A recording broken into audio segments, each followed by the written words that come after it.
Welcome to Vital Life Stories, where we explore the deepest corners of the human soul through tales of wisdom and resilience.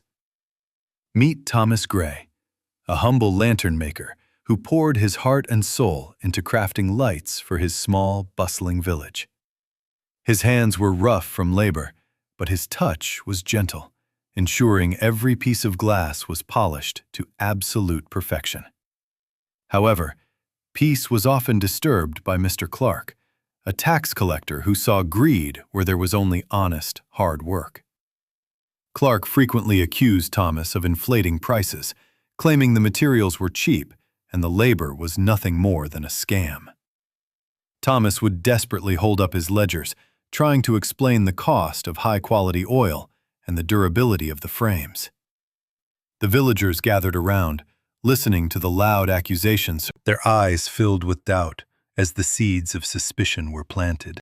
Rumors spread like wildfire through the market, painting the honest craftsman as a greedy merchant who preyed on their simple needs.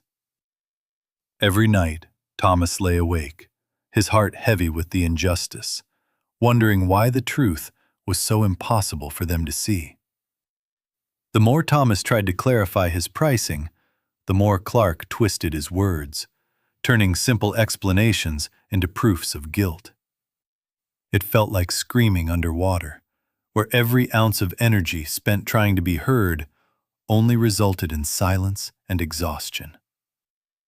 Overwhelmed by the constant need to defend his integrity, Thomas felt his spirit breaking under the weight of these false accusations. Seeking solace, he climbed the winding path to the ancient temple, hoping the wise monk could offer a remedy for his pain. The monk welcomed him with a serene smile, pouring tea as Thomas poured out his frustrations about Mr. Clark and the village. After listening patiently, the monk asked a simple question. If a man decides the sky is green, can you change his eyes? Thomas paused, confused by the riddle, visualizing a world where someone stubbornly refuses to see the blue expanse right above them. The monk continued softly, saying that you cannot force someone to see the truth if their mind is committed to blindness. He realized he had been wasting his precious life energy trying to paint the sky blue for people who preferred green. Stop explaining the colors to those who refuse to see them, the monk advised, for your peace is worth more than their validation. Thomas descended the mountain with a lighter step, the heavy burden of needing to prove himself left behind at the temple gates. He returned to his workshop and picked up his tools, but this time he did not prepare speeches for his defense. The next day, Clark arrived with his usual loud complaints, expecting the usual desperate counter-arguments from the humble lantern maker. Instead of arguing, Thomas simply nodded politely and continued polishing the glass, his focus entirely on the quality of his craft. Confused by the lack of resistance, Clark shouted louder, but his words bounced off Thomas like pebbles hitting a stone wall. Thomas poured all his energy into the lanterns, ensuring the wicks were strong and the glass could withstand the harshest winds. The villagers watched the scene, expecting a fight, but finding only the rhythmic sound of a hammer and the silence of dignity. Weeks turned into months, and while the gossip continued for a while, Thomas remained an unshakable pillar of calm and dedication.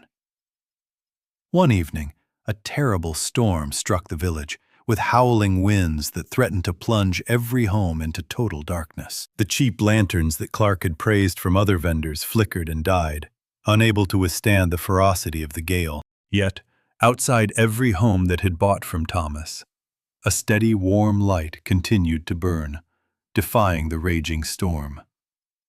Even Mr. Clark sat in the dark, watching his neighbor's porch illuminated by one of the sturdy lanterns he had mocked. The truth was no longer a debate to be won with words. It was a physical reality shining through the darkness. When the sun rose, the village was calm, and the enduring lights of Thomas's lanterns stood as silent testaments to quality. No one needed an explanation anymore, for the product itself had spoken louder and more clearly than any speech could have. Mr. Clark passed by the shop, and though he said nothing, his lowered head was an admission of the error he made. Thomas found that his silence had not made him weak. Rather, it had preserved his energy for what truly mattered: his work. Silence is not an empty void. It is a fortress where you protect your peace from the chaos of misunderstanding. When you stop trying to convince people who are committed to misunderstanding you, you reclaim the power they tried to steal. Like a tree that grows without making a sound, let your results be the evidence of your strength and your character. Do not waste your breath explaining your value to those who do not have the capacity to appreciate your worth. The truth does not need to scream to be heard. It simply needs to exist, resilient and undeniable, like a steady flame. Remember, you're not responsible for the lens through which others view the world, only for the light you bring into it. Keep your focus on your path, keep your heart at peace, and let the fruits of your labor tell your story. In the end, the quality of your soul and your work will outlast the temporary noise of critics and doubters. Thank you for watching Vital Life Stories. Subscribe for more tales of wisdom, and may your own light shine ever brightly.